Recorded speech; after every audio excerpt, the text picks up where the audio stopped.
तो मुझे लगता है कि यह चुनाव जनता स्वयं लड़ रही है।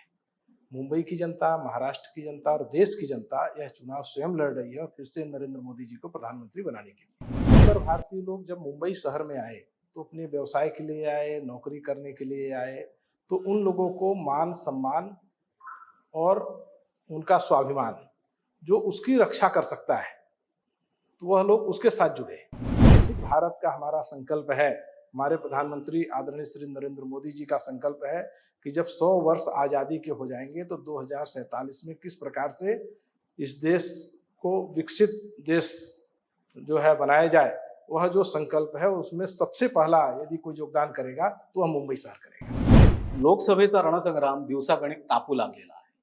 महायुती आणि महाविकास आघाडीचा प्रचार शिगेला पोहोचलेला आहे. मुंबईत येत्या 20 मे रोजी मतदान होऊ घातलंय आणि या पार्श्वभूमीवर भाजपची तयारी कशा प्रकारे सुरू आहे याविषयी भाष्य करण्यासाठी आपल्या सोबत आहेत मुंबई भाजपचे उपाध्यक्ष आचार्य प्रवन त्रिपाठी. सर, MTV मध्ये आपले स्वागत. धन्यवाद। निवडणूक सध्या जोरात सुरू आहे. मुंबईत भाजपची तयारी कशा प्रकारे सुरू आहे आणि आपल्या संघटनेची स्थिती काय आहे? देखिए, हमारे प्रधानमंत्री आदरणीय श्री नरेंद्र मोदी जी ने जो 2014 से लेकर के 24 तक इस देश का जिस प्रकार से उन्होंने विकास किया है और सभी क्षेत्रों में विकास, चाहे एक सामान्य व्यक्ति हो उसको भी उन्होंने दिया है, चाहे एक गरीब व्यक्ति हो, चाहे जो है इस देश की आर्थिक हमारी अर्थव्यवस्था हो, या हमारे बड़े जो है व्यवसायी लोग हैं, वह लोग भी जिस प्रकार से उन लोगों की भी प्रगति हुई है और जिस इतना ज़्यादा हमारे यहाँ रोजगार पैदा हुए हैं, तो मुझे लगता है कि यह चुनाव जनता स्वयं लड़ रही है।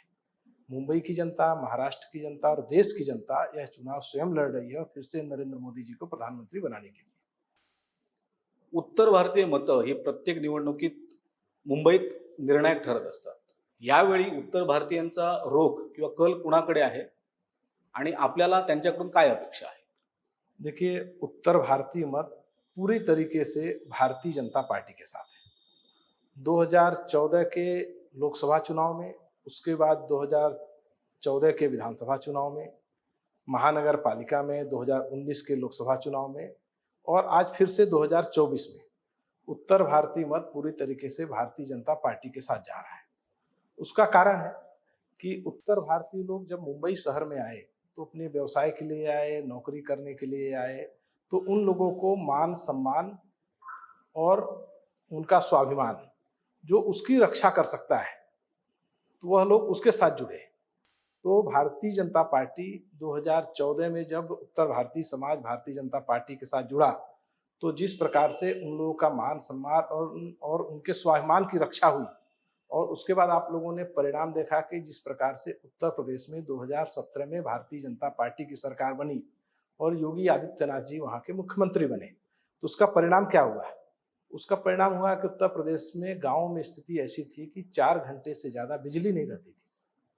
आज वहाँ पर गाँव में 18 से 24 घंटे बिजली रह रही है। उसका परिणाम यह हुआ कि वहाँ पर हर सड़क चौराहे पर कोई एक मुस्लिम वहाँ का एक बड़ा गुंडा रहता था और वह सड़क और चौराहे को कंट्रोल करता था, और वहाँ पर समाजवादी पार्टी, जो आज इंडिया गठबंधन में वह भी एक लीड कर रही है, जो कांग्रेस को आज वहाँ पर समाजवादी पार्टी चला रही है, तो वह लोग हिंदू समाज का शोषण करने का कार्य करते थे।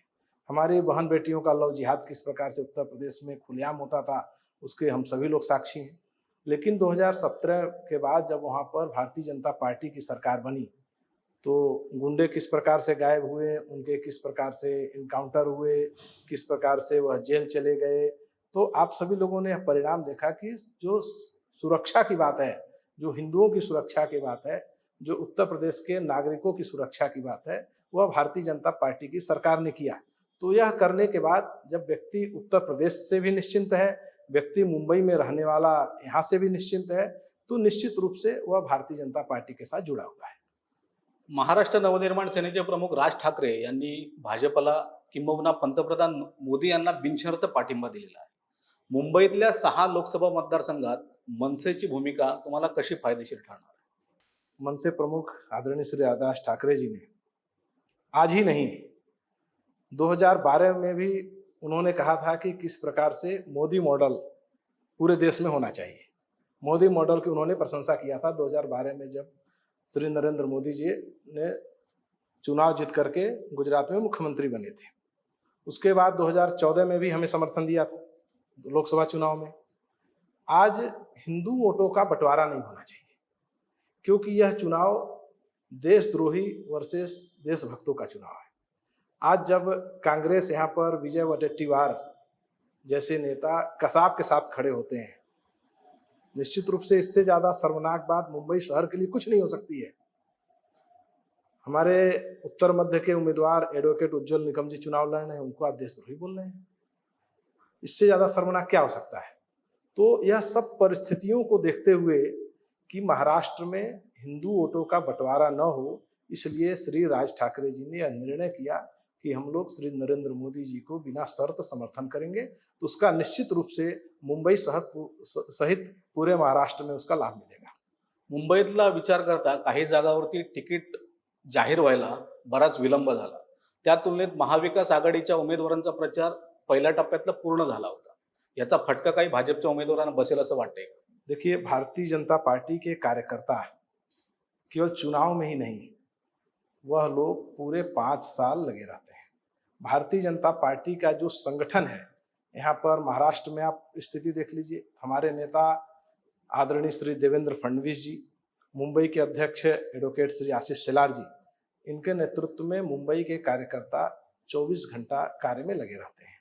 हमारे यहाँ एक बड़ी रचना है, चाहे आप बूथ प्रमुख देख लीजिए, पन्ना प्रमुख देख लीजिए, शक्ति केंद्र देख लीजिए, वार्ड के पदाधिकारी हैं, मंडल के पदाधिकारी हैं, जिले के पदाधिकारी हैं, मुंबई के पदाधिकारी हैं। यह सभी लोग 24 घंटे अपने कार्यों में लगे रहते हैं। यह केवल चुनाव का विषय तो उम्मीदवार का किसी का नाम आना, यह एक संगठन का विषय है, नेतृत्व का विषय है, लेकिन कार्यकर्ताओं पर इसका कोई असर नहीं है। कार्यकर्ता पहले से ही पूरे चुनाव की तैयारी में थे और मुंबई की सभी 6 सीट जीत करके उनको देंगे। भाजप 400 जागा जिंकून संविधान बदलणार असा आरोप विरोधी पक्ष करतायत. आपण याकडे कसं पाहता?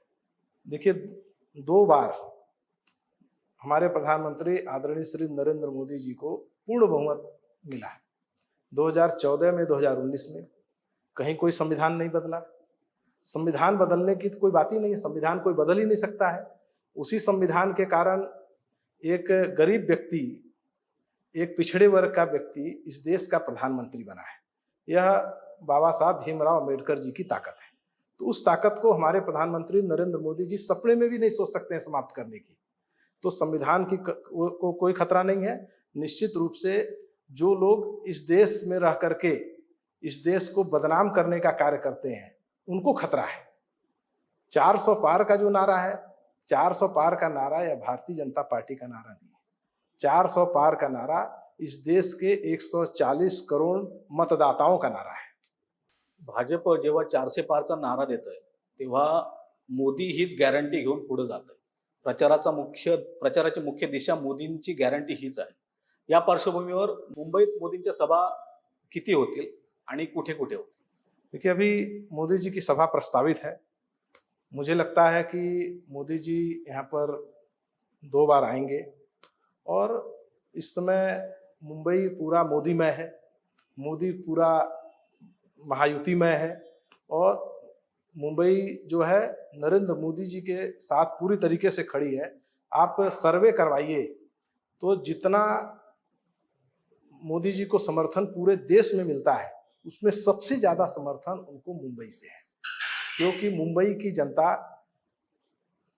को ऐसा लगता है कि नरेंद्र मोदी जी कोई भी विषय हो, चाहे राम मंदिर का विषय हो, चाहे धारा 370 का विषय हो, चाहे काशी विश्वनाथ कॉरिडोर का विषय हो, आप मुंबई चले आइए तो कोस्टल रोड देखिए, अटल सेतु देखिए, मुंबई मेट्रो जिस प्रकार से हमारे नेता आदरणीय श्री देवेंद्र फडणवीस जी ने मुंबई शहर का कायाकल्प करने का कार्य किया है और उनको जिस प्रकार से हमारे प्रधानमंत्री आदरणीय श्री नरेंद्र मोदी जी का समर्थन मिला है, तो निश्चित रूप से मुंबई की जनता हमारे प्रधानमंत्री श्री नरेंद्र मोदी जी के साथ है। तिसऱ्यांदा केंद्रात सरकार स्थापन करताना भाजपचा मुंबईच्या विकासासाठी रोडमॅप कसा असेल?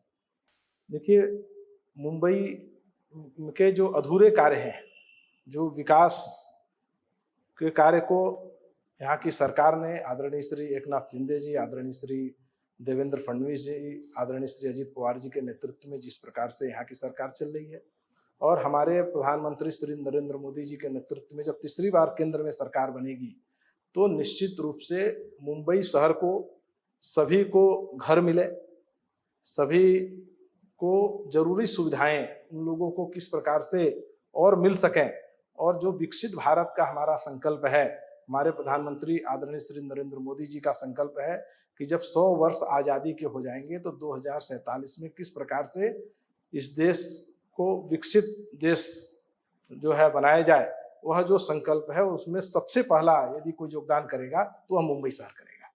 धन्यवाद सर. तर हे होते आचार्य पवन त्रिपाठी. पंतप्रधानपदी मोदी तिसऱ्यांदा विराजमान होतीलच, त्याचवेळी भाजपचा 400 पारचा नारा देखील पूर्ण होईल आणि त्यात सर्वाधिक योगदान मुंबईचं असेल असा विश्वास त्यांनी व्यक्त केलेला आहे. कॅमेरामन साक्षात सावंत आणि आलेख चाळकेसह मी सुहास शेलार, महा MTV, मुंबई.